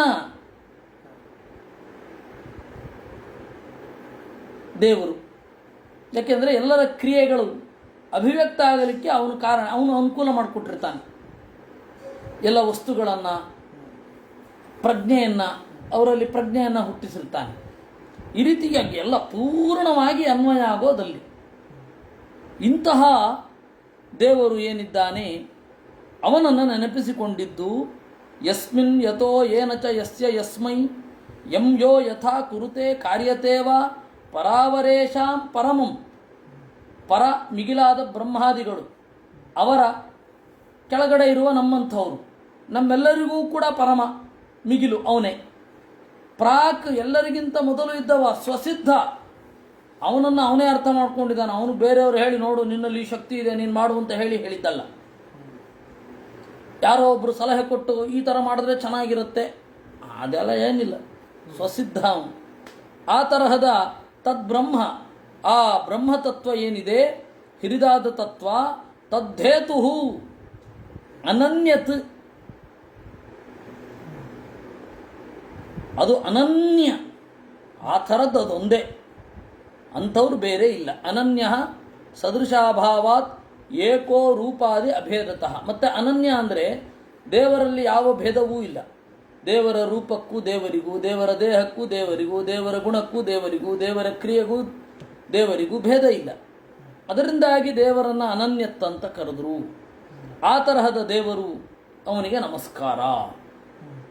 ಯಚ್ಛಕ್ತಯೋ ವದತಾಂ ವಾದಿನಾಂ ವೈ ವಿವಾದ ಸಂವಾದ ಭುವೋ ಭವಂತಿ ಕುರ್ವಂತಿ ತೇ ತಾಂ ಮುಹುರಾತ್ಮಮೋಹಂ ತಸ್ಮೈ ನಮೋ ನಂತಗುಣಾಯ ಭೂಮ್ನೇ. ಯಚ್ಛಕ್ತಯ, ಯಾರ ಅತ್ಯಂತ ವಿಶಿಷ್ಟವಾದ ಶಕ್ತಿಗಳು, ವದತಾಂ ವಾದ ಮಾಡುವ ವಾದಿಗಳಿಗೆ, ವಿವಾದ ಸಂವಾದ ಭುವಃ, ವಿವಾದಕ್ಕೂ ಆಸ್ಪದ ಸಂವಾದಕ್ಕೂ ಆಸ್ಪದ. ದೇವರ ಶಕ್ತಿ ಹೀಗಿದೆ ಅಂತ ಹೇಳಿ ಸಂವಾದ, ಹೀಗಿಲ್ಲ ನಾನಿದನ್ನು ಒಪ್ಪಲ್ಲ ಅಂತ ವಿವಾದ. ಈ ವಿವಾದ ಸಂವಾದಗಳಿಗೆ ನೆಲೆಯಾಗಿದ್ದು ದೇವರ ಶಕ್ತಿ. ದೇವರ ಅತ್ಯದ್ಭುತ ಶಕ್ತಿಯನ್ನು ಅರ್ಥ ಮಾಡಿಕೊಳ್ಳಿಕ್ಕಾಗದೆ ಒಂದನ್ನು ಹಿಡಿದು ವಾದ ಮಾಡ್ತೇವೆ, ಹೀಗಾಗಬಾರ್ದಿತ್ತು ಹೀಗಾಗಬೇಕಿತ್ತು ಅಂತ. ಲೋಕದಲ್ಲಿಯೂ ಕೂಡ ಅದನ್ನೇ ವಾದ ಮಾಡ್ತೇವೆ. ದೇವರಲ್ಲಿಯೂ ಹೀಗಿದೆ ಹೀಗಿಲ್ಲ ಅಂತ ಹೇಳಿ ಅನೇಕ ವಿಪ್ರತಿಪತ್ತಿ ವಾದಗಳಿದೆ. ಅಂತಹ ಅನಂತ ಗುಣಾಯ, ಕೊನೆಯಿರದ ಗುಣ ಇರುವ ಭೂಮ್ನೇ ಪೂರ್ಣನಾದ ದೇವರಿಗೆ ನಮಸ್ಕಾರ. ಏಕೆಂದರೆ ಆತ್ಮಮೋಹಂ ಕುರುವಂತಿ, ಜೀವರಿಗೆ ತೋರೋದೇ ಇಲ್ಲ. ಅಪೇಕ್ಷಿತಂ ಕಿಂಚನ ಸಾಂಖ್ಯಯೋಗಯೋ ಅಸ್ತೀತಿ ನಾಸ್ತೀತಿ ಚ ವಸ್ತುನಿಷ್ಠಯೋ ಏಕಸ್ಥಯೋರ್ಭಿನ್ನ ವಿರುದ್ಧ ಧರ್ಮಯೋ ಅಪೇಕ್ಷಿತಂ ಕಿಂಚನ ಸಾಂಖ್ಯಯೋಗಯೋ ಸಮಂ ಪರಂ ಹ್ಯನುಕೂಲಂ ಬೃಹತ್ತತ್. ಈ ಶ್ಲೋಕ ಇದು ಏನು ಅಂತ ಗೊತ್ತಿಲ್ಲ. ವಸ್ತುವಿನಲ್ಲಿರುವ ಇದೆ ಮತ್ತು ಇಲ್ಲ ಅಂತನ್ನುವ ಪ್ರತ್ಯಯಗಳಿಗೆ ಕಾರಣನಾದ, ಸಮನಾದ, ಅನುಕೂಲನಾದ, ಮಿಗಿಲಾದ, ಹಿರಿದಾದ, ದೂರದಲ್ಲಿರುವ, ಹತ್ತಿರದಲ್ಲಿರುವ ದೇವರು. ಏನು ಹೀಗಂದ್ರೆ ಇದನ್ನು ಆಚಾರ್ಯರು ಬಿಡಿಸೋದು. ಮೊದಲು ತಾತ್ಪರ್ಯ ನೋಡೋಣ, ಆಮೇಲೆ ಅದನ್ನು ಮೂಲಾರೋಹ ಮಾಡೋಣ. ತತ್ಕರ್ಮಣಾಂ ಅದೃಷ್ಟತ್ವಾತ್ ಅನಾಮಾ ಚಾಪ್ಯ ದರ್ಶನಾತ್ ಮದನ್ಯೋ ನಾಸ್ತಿ ಸರ್ವೇಶಃ ಇತಿ ವಿದ್ಯೆ ಆಸುರಂ ಮತಂ. ನಾಸ್ತೀತಿ, ಇಲ್ಲ ಮತ್ತೆ ಇದೆ ಅನ್ನೋದು ವಸ್ತುನಿಷ್ಠವಾದದ್ದು. ಏನು ಹಾಗಂದ್ರೆ ಆಚಾರ್ಯರು ಹೇಳಿದ್ರು, ನನಗಿಂತ ಅತಿರಿಕ್ತನಾದ ದೇವರಿಲ್ಲ ಅನ್ನೋದು ವಸ್ತು ಅಸುರನಿಷ್ಠವಾದದ್ದು. ಅಸ್ತಿ, ನನಗಿಂತ ಮಿಗಿಲಾದವನು ಒಬ್ಬ ಇದ್ದಾನೆ ಅಂತನ್ನುವ ವಿನಯ, ಅದು ಭಕ್ತನಿಷ್ಠವಾದದ್ದು, ಯೋಗ್ಯನಿಷ್ಠವಾದದ್ದು. ಅದರಿಂದಾಗಿ ಅಸ್ತಿ ನಾಸ್ತೀತಿ, ಇದ್ದಾನೆ ಅಂತ ಇಲ್ಲ ಅಂತ ಹೇಳಿ ವಸ್ತುನಿಷ್ಠವಾದ ಏಕಸ್ಥಯೋ ಭಿನ್ನ ವಿರುದ್ಧ ಧರ್ಮಯೋ, ಇಬ್ಬರಿಗೂ ದೈವ ಇದೆ. ಇಲ್ಲ ಅಂತ ಹೇಳುವವರನ್ನೂ ದೇವರು ನಿಯಂತ್ರಣ ಮಾಡ್ತಾನೆ, ಇದೆ ಅಂತನ್ನುವವರನ್ನೂ ದೈವ ನಿಯಂತ್ರಣ ಮಾಡುತ್ತೆ. ಇಂತಹ ಅರ್ಥ. ಯಾರೂ ಅದರಿಂದ ಹೊರತಾಗಿ ಇಲ್ಲ, ಇಬ್ಬರೂ ಅದಕ್ಕೆ ಒಳಗಾಗಿ ಇದ್ದಾರೆ. ಮದನ್ಯೋ ನಾಸ್ತಿ ಸರ್ವೇಶಃ ಇತಿ ವಿದ್ಧಿ ಆಸುರಂ ಮತಂ. ಅಸ್ತೀತಿ ದೈವಂ, ದೇವರಿದ್ದಾನೆ ನಮ್ಮನ್ನು ಕಾಪಾಡ್ತಾನೆ ಅನ್ನೋದು ಆಸ್ತಿಕರು. ಉಭಯೋ ಹರಿರೇವಶ್ಚಪೇಕ್ಷಿತ, ಇಬ್ಬರಿಗೂ ದೇವರೇ ಬೇಕು. ನಾಸ್ತಿಕರಿಗೂ ದೇವರೇ ಬೇಕು, ಆಸ್ತಿಕರಿಗೂ ದೇವರೇ ಬೇಕು. ನಿಷೇಧ ವಿದ್ಯೋರ್ ವಿಷಯ ಫಲದಾತ ಚ ಕೇಶವ. ಈ ವಿಧಿ ಮತ್ತು ನಿಷೇಧ, ದೇವರಿದ್ದೇ ಇದ್ದಾನೆ ಅಂತನ್ನುವವರಿಗೂ ದೇವರ ವಿಷಯ, ಅವರಿಗೆ ಆ ಫಲವನ್ನು ಕೊಡ್ತಾನೆ. ನಾಸ್ತಿ, ಇಲ್ಲ ಅನ್ನುವವರಿಗೂ ದೇವರೇ ವಿಷಯ, ಅವರಿಗೆ ಆ ಫಲವನ್ನು ಕೊಡ್ತಾನೆ. ಇಬ್ಬರಿಗೂ ಕಹಿ ಎನಿಸುವ ಸಿಹಿ ಎನಿಸುವ ಫಲವನ್ನು ಕೊಟ್ಟು ಬಿಡ್ತಾನೆ. ಅಂತಿಮವಾಗಿ ಸಿಹಿ ಯಾರಿಗೆ ಕಹಿ ಯಾರಿಗೆ ಅದು ಅವನಿಗೆ ಬಿಟ್ಟದ್ದು. ದೇವರಿಲ್ಲ ಅಂತನ್ನುವವರು ದೇವರನ್ನು ಒಪ್ಪುವಂತೆ ಆಗಿರ್ತಾರೆ. ದೇವರಿದ್ದಾನೆ ಅಂತನ್ನುವವರು ಮಧ್ಯದಲ್ಲಿ ವಿಶ್ವಾಸ ಕಳ್ಕೊಂಡಿರ್ತಾರೆ. ಈ ತರಹದ ಎಲ್ಲ ತರಹದ ಅದ್ಭುತವಾದ ಬದಲಾವಣೆಗಳಿಗೆ ಕಾರಣ ಒಂದು ತತ್ವ ಇದೆ, ಅದು ಅಪೇಕ್ಷಿತಂ. ಇಬ್ಬರೂ ಅವನನ್ನೇ ಉದ್ದೇಶಿಸಿಕೊಂಡು ಇದ್ದಾರೆ. ನಿಷೇಧ ವಿದ್ಯೋರ್ ವಿಷಯ ಫಲದಾತ ಚ ಕೇಶವ. ತಾದೃಗ್ಬುದ್ಧೇ ಕಾರಣಂಚ ಸ್ಥಾನಯೋಶ್ಚೋಚ್ಚ ನೀಚಯೋ. ತಾದೃಗ್ಬುದ್ಧೇ, ಆ ತರಹದ ಬುದ್ಧಿ ಬರಲಿಕ್ಕೆ ಅವನ ಕಾರಣ. ಸ್ಥಾನಯೋಶ್ಚ ಉಚ್ಚ ನೀಚಯೋ, ಎತ್ತರದ ಮತ್ತು ಕೆಳಗಡೆಯ ಸ್ಥಾನಕ್ಕೆ ಅವನು ವಿಷಯ. ಇಬ್ಬರಿಗೂ ಅವನು ಕಾರಣ. ಇನ್ನು ಸಾಂಖ್ಯಯೋಗಯೋ, ಕರ್ಮ ಮತ್ತು ಜ್ಞಾನ ಎರಡಕ್ಕೂ ವಿಷಯ. ಅಂತಹ ಅನುಕೂಲಂ, ಇಬ್ಬರಿಗೂ ಅನುಕೂಲನಾದ, ನಾಸ್ತಿಕರಿಗೆ ದೇವರ ಅನುಕೂಲವನ್ನೇ ಕೊಟ್ಟಿಲ್ವೇ? ಅವರಿಗೆ ಬೇಕಾದ ತರ್ಕಗಳನ್ನು ಅವನೇ ಪ್ರೊವೈಡ್ ಮಾಡಿದ್ದು. ಆಸ್ತಿಕರುಗಳನ್ನು ಅನುಕೂಲ ಮಾಡಿಲ್ವೇ? ಅವರಿಗೆ ಬೇಕಾದದ್ದನ್ನು ಅವನೇ ಪ್ರೊವೈಡ್ ಮಾಡೋದು. ಈ ತರಹದ ಸಮನಾಗಿರುವ, ಅವರ ಗುಣಕ್ಕೆ ಯೋಗ್ಯವಾಗಿ ಅಂತಿಮ ಫಲವನ್ನು ಕೊಡುವ, ತಾತ್ಕಾಲಿಕ ಫಲವನ್ನು ಕೊಡುವ ದೇವರು ಬಹಳ ದೊಡ್ಡವ. ಈಗ ಶ್ಲೋಕಕ್ಕೆ ಬರೋಣ. ಅಸ್ತೀತಿ ಇದ್ದಾನೆ ಎಂದು, ನಾಸ್ತೀತಿ ಇಲ್ಲ ಎಂದು, ವಸ್ತು ಭಕ್ತ ಅಭಕ್ತರಲ್ಲಿ ಇರುವ ಭಿನ್ನವಾದ ವಿರುದ್ಧವಾದ ಧರ್ಮಗಳಿಗೆ ಕಿಂಚನ ಯಾವುದೋ ಒಂದು ಅಪೇಕ್ಷಿತಂ ತತ್ವ ಅಪೇಕ್ಷಿತವಾಗಿದೆ. ಆ ತತ್ವವೇ ದೇವರು. ಅಂತಹ ಸಮಂ, ಇಬ್ಬರಿಗೂ ಯೋಗ್ಯತೆಗೆ ಅನುಗುಣವಾಗಿ ಫಲವನ್ನು ನೀಡುವ, ಪರಂ ಮಿಗಿಲಾಗಿರುವ, ಅನುಕೂಲಂ ಇಬ್ಬರಿಗೂ ಅನುಕೂಲನಾದ, ಬೃಹತ್ ಇಬ್ಬರಿಗೂ ದೊಡ್ಡವನಾದ, ತತ್ ಎಲ್ಲ ಕಡೆ ವ್ಯಾಪಿಸಿರುವ ಪರಮಾತ್ಮ ಅವನು ಶರಣು. ಯೋ ಅನುಗ್ರಹಾರ್ಥಂ ಭಜತಾಂ ಪಾದಮೂಲಂ ಅನಾಮರೂಪೋ ಭಗವಾನನಂತಃ ನಾಮಾನಿ ರೂಪಾಣಿ ಚ ಜನ್ಮಕರ್ಮಭಿಃ ಭೇಜೇ ಚಮಸ್ತ್ಯಂ ಪರಮ ಪ್ರಸೀದತಾಂ. ಯಹ ಯಾರು, ಅನಾಮರೂಪ ನಾಮವಿಲ್ಲದ ರೂಪವಿಲ್ಲದ ಪರಮಾತ್ಮ, ಪಾದಮೂಲಂ ಭಜತಾಂ ತನ್ನ ಅಡಿಗಳಿಗೆ ಶರಣಾಗುವವರ ಅನುಗ್ರಹಕ್ಕಾಗಿ ನಾಮರೂಪಗಳನ್ನು ಧರಿಸಿದ್ದಾನೆ. ಅಂತಹ ದೇವರು ನನಗೆ ಪ್ರಸನ್ನನಾಗಲಿ. ಅಂದರೆ ನಾಮರೂಪ ಅನ್ನೋ ದೇವರ ಬಟ್ಟೆಯ ತರಹ. ಬಟ್ಟೆಯ ಮನುಷ್ಯ ಅಲ್ಲ ಅಲ್ವಾ? ಅಂದರೆ ನಾಮರೂಪಗಳು ದೇವರ ಬಟ್ಟೆಯ ತರಹ ಅಂತ ಆಗಿಬಿಟ್ರೆ ದೇವರಿಗೆ ನಾಮ ಇಲ್ಲ ರೂಪ ಇಲ್ಲ ಅಂತಾಯಿತು. ಹಾಗಾದರೆ ಮೀಮಾಂಸಕರ ತರಹ ಹೇಳಬೇಕು, ಶಬ್ದವೇ ದೇವತೆ. ಮೀಮಾಂಸಕರದ್ದು ಒಂದು ತರ್ಕ ಉಂಟು. ಆ ಮೀಮಾಂಸಕರು ಈಗ ಪ್ರತ್ಯೇಕವಾಗಿ ಇಲ್ಲ, ಈ ಮೂರು ಜನರಲ್ಲಿ ಸೇರ್ಕೊಂಡ್ಬಿಟ್ಟಿದ್ದಾರೆ. ಶಾಂಕರರು, ರಾಮಾನುಜೀಯರು, ಮಾಧ್ವರು, ಈ ಮೂರು ಜನರಲ್ಲಿ ಸೇರ್ಕೊಂಡ್ಬಿಟ್ಟಿದ್ದಾರೆ. ತಾರ್ಕಿಕರು ಮೊದಲು ಪ್ರತ್ಯೇಕವಾಗಿ ಇದ್ದರು ಒಂದು ಕಾಲಕ್ಕೆ, ಅವರು ಈ ಮೂರು ಜನರಲ್ಲಿ ಸೇರ್ಕೊಂಡ್ಬಿಟ್ಟಿದ್ದಾರೆ. ಈ ಮೂರೂ ಜನರಿಗೆ, ಶಾಂಕರರಿಗಾಗಲಿ, ರಾಮಾನುಜಿಯರಿಗಾಗಲಿ, ಮಾಧ್ವರಿಗಾಗಲಿ, ಈ ತರ್ಕ ಮೀಮಾಂಸಗಳ ಮೇಲಿರುವ ಮೋಹ ಅವರವರ ಮತಾಚಾರ್ಯರ ಗ್ರಂಥಗಳ ಮೇಲೇನೇ ಇಲ್ಲ. ನೀವು ಯಾರಲ್ಲಿ ಬೇಕಾದ್ರೆ ನೋಡಿ. ನಮ್ಮ ಶ್ರೀನಿಧಿಯವರು, ಜೈನ್ ಕಾಲೇಜ್ ಶ್ರೀನಿಧಿ ಅವರು ನನ್ನ ಹತ್ರ ಪಾಠಕ್ಕೆ ಬರ್ತೀನಿ ಅಂತ ಯಾರಿಗೋ ಹೇಳಿದ್ರಂತೆ. ಅದಕ್ಕೆ ಅವ್ರು ಹೇಳಿದ್ರಂತೆ, ಮಾಧ್ವರು ತರ್ಕದಲ್ಲಿ ಭಾರಿ ಹುಷಾರು, ತರ್ಕ ಕಲ್ತ್ಕೊ ಬಿಡಬೇಡ ಅಂತ. ಅಂದರೆ ಎಲ್ಲರಿಗೂ ಕೂಡ ಮಾಧ್ವರು ಅಂದರೆ ತರ್ಕ ಓದ್ತಾರೆ. ಹಾಗೆ ಶಾಂಕರರು ಅಂದರೆ ವ್ಯಾಕರಣ ಓದಿರಲೇಬೇಕು ಅವರು. ಆ ತರಹ ಒಂದು ಪಿಕ್ಚರ್ ಇದೆ. ಅದು ಸ್ವಲ್ಪ ಮಟ್ಟಿಗೆ ಸತ್ಯವೂ ಹೌದು. ಆದರೆ ಅವರವರ ಗ್ರಂಥಗಳನ್ನು ಓದೋದಕ್ಕಿಂತ ಅವರವರ ಈ ಶಾಸ್ತ್ರಗಳನ್ನು ಅಪ್ಪಿಕೊಂಡಿರುವುದು ಜಾಸ್ತಿ.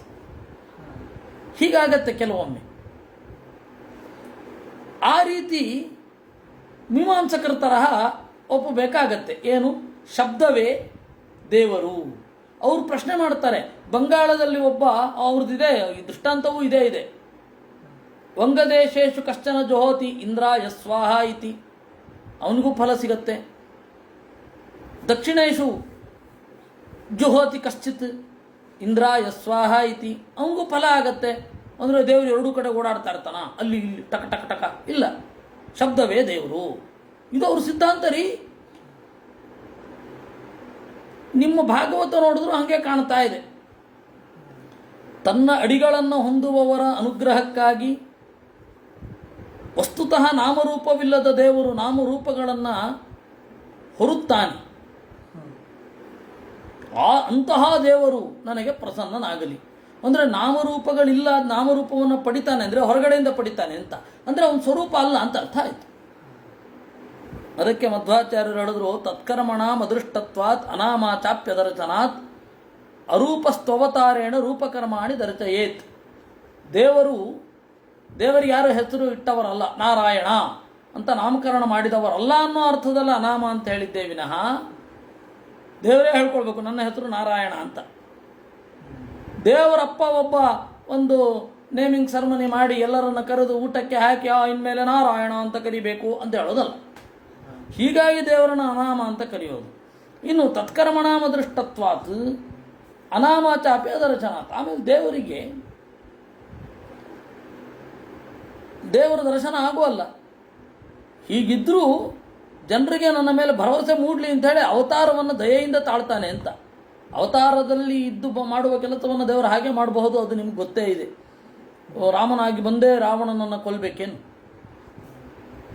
ಅಲ್ಲಿಂದಲೇ ಒಂದು ಹಾರ್ಟ್ ಅರೆಸ್ಟ್ ಮಾಡಿಸ್ಬಿಟ್ರೆ ಮುಗೀತು. ರಾವಣ ಇಲ್ಲ, ಯಾಕೆ ಇಳಿದು ಬರಬೇಕು? ಅಗತ್ಯ ಇಲ್ಲ. ಆದರೂ ಬರ್ತಾನೆ ಯಾಕೆ? ನಮಗೆ ಭರವಸೆ ಇರಲಿ ಅಂತ. ಈ ರೂಪಗಳು ಭಕ್ತರಿಗೆ ಇರುವ ಪ್ರತಿಬಂಧಕವನ್ನು ನಿವಾರಣೆ ಮಾಡುತ್ತೆ.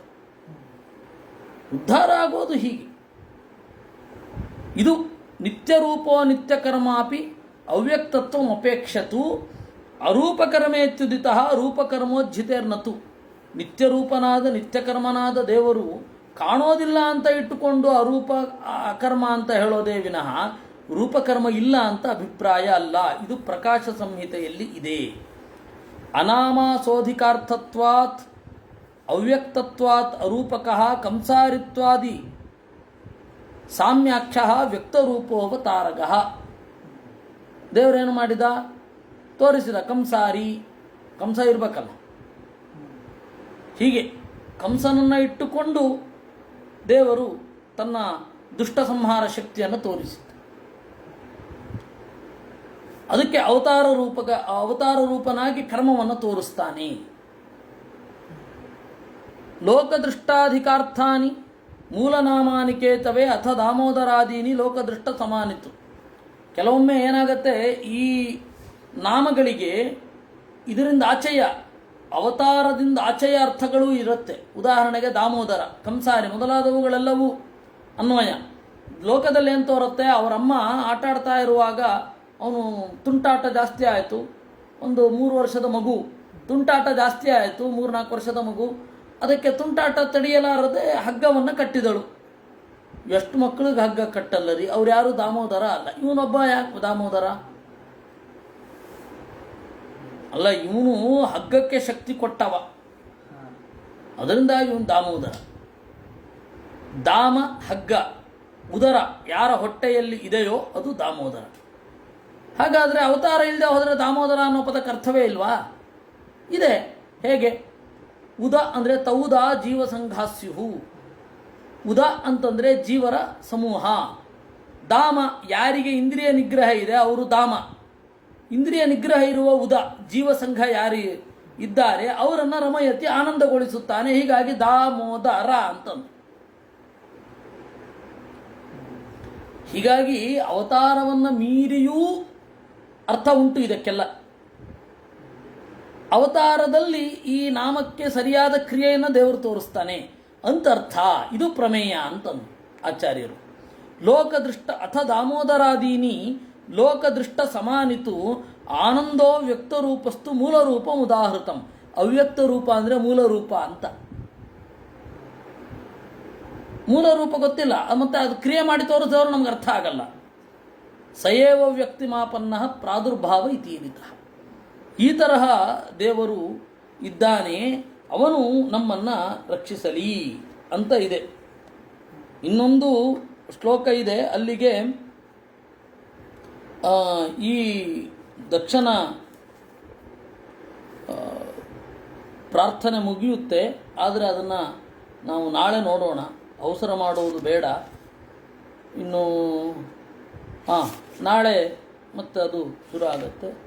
ನಾಳೆಯಿಂದೆಲ್ಲ ಸ್ವಲ್ಪ ಬೇಗ ಹೋಗುತ್ತೆ. ಯಾಕೆಂತಂದರೆ ಆಚಾರ್ಯರ ತಾತ್ಪರ್ಯ ಇಲ್ಲ, ಅದರಿಂದಾಗಿ ಭಾಗವತಕ್ಕೆ ಅರ್ಥ ಇಲ್ಲ ಅಲ್ಲ, ಆಚಾರ್ಯರ ತಾತ್ಪರ್ಯ ಇಲ್ಲದೆ ಇರೋದ್ನಾಗ ನಾವು ಮಹಾರ್ಥಗಳು ಗೊತ್ತಾಗಲ್ಲ ನಮಗೆ. ಅಲ್ಲಿ ಏನು ಶ್ಲೋಕ ಅರ್ಥ ಆಗುತ್ತೆ ಅದನ್ನು ಹೇಳ್ಕೊಂಡು ಹೋಗೋದು. ಇನ್ನು ವಿರಾಟ ಪರ್ವವೂ ಇದೆ. ನಿನ್ನೆ ಈ ಏನೋ ಸಮಸ್ಯೆಯಿಂದ ಇರಲಿಲ್ಲ. ವಿರಾಟ ಪರ್ವ ಇದೆ ಮತ್ತು ಹರಿವಂಶವೂ ಇದೆ. ಕೃಷ್ಣಾರ್ಪಣಮಸ್ತು.